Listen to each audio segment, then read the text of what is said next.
Jason Huffman. Jason Huffman. What up, homie?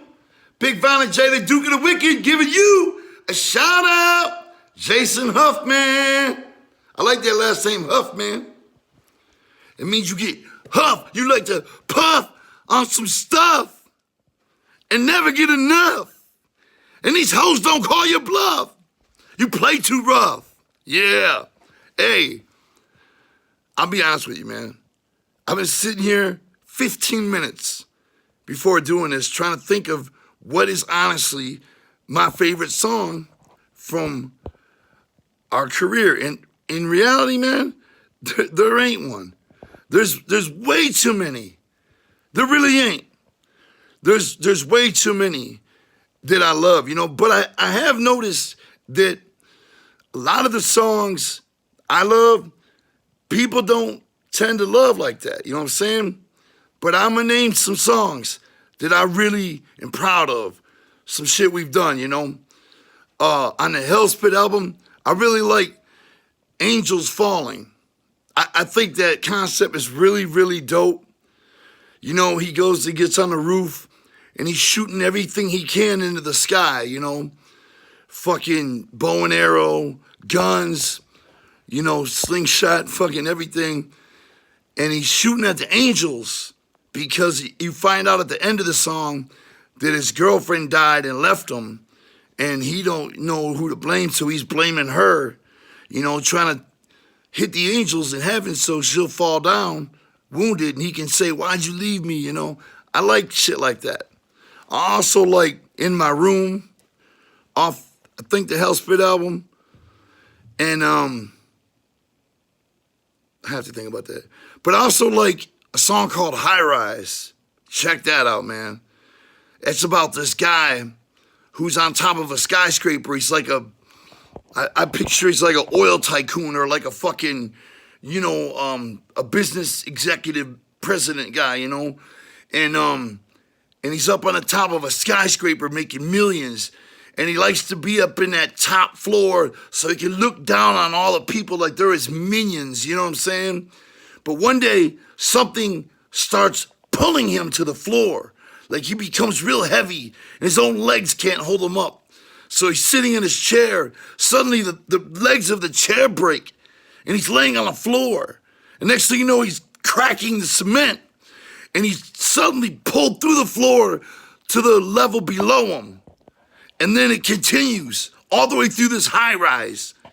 He's being pulled further and further, you presume, down into hell. And I love concepts like that because, in all due honesty, I had nothing to do with them at all. Neither did Shaggy.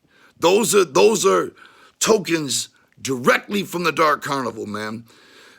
I don't want to sound conceited in saying this if you believe they were our creations, but I'm speaking from the heart in reality of my honest to God true beliefs. We're not that brilliant to come up with shit like that. Like the song Amy's in the Attic.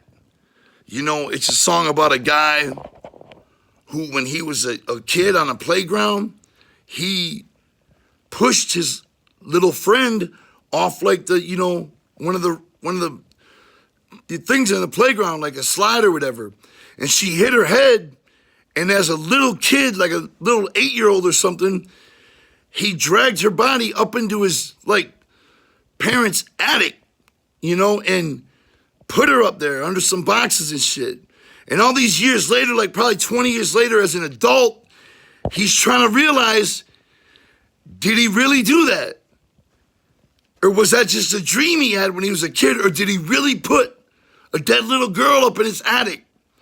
And so every night it starts to haunt him until he goes up there to see if she's really up there. You know, I think concepts like that are fucking brilliant. And I know I didn't come up with that shit. I'm not even that type of thinker. I don't read stories like that. You know, I'm an avid reader, but I read autobiographies and shit like that. I never ever read, like, you know, what is it? Fictional means not real, right? I never read, or no, that doesn't, maybe it does mean real. I never read the fake shit. I never read Harry Potter or anything like that, you know? I always read real shit, autobiographies, you know, or a book about my favorite band or my favorite wrestler. Anyway, the point is, there's a lot of songs that I know, me and Shaggy, no disrespect to him, but we're not that brilliant. These are songs that, you know, we were flat out channeled on by the Dark Carnival. And when we woke up in the morning and looked at what we wrote, a lot of times we were straight freaked the fuck out, you know, by how crazy dope the shit was, you know, because we know we had nothing to do with it, you know. So, yeah, you know, and I remember, I like the song Cotton Candy, which I think was more of a song that, you know, we probably came up with, you know, but that's not a whole lot brilliant. But I remember the night after I wrote that song, in the morning we were going to studio to record with Mike Clark. And I remember I had the beat and I had a marker, an ink pen and a pad of paper. And I wrote that motherfucking song. And I remember laying in bed next to my girlfriend that night, falling asleep, mad happy. Because I knew that song was going to be a banger. I knew it. And I was like, man, fuck yeah, I wrote a banger. And it sure as fuck was. It's still one of my favorites, Cotton Candy. But man, I wish we had more time. But I got to piece the fuck out. Jason Huffman. Shout out to Jason Huffman. Check my studio out. Yeah. That's my daughter. Michael. Yeah. The Beatles. Jason Huffman, check this out. I'm going to give you a shout out to my neighborhood. You might hear me. I don't know where you live. Maybe you live down the street and you don't even know it. That I live down the street from you. Jason Huffman! Woo, woo! Clown love, brother.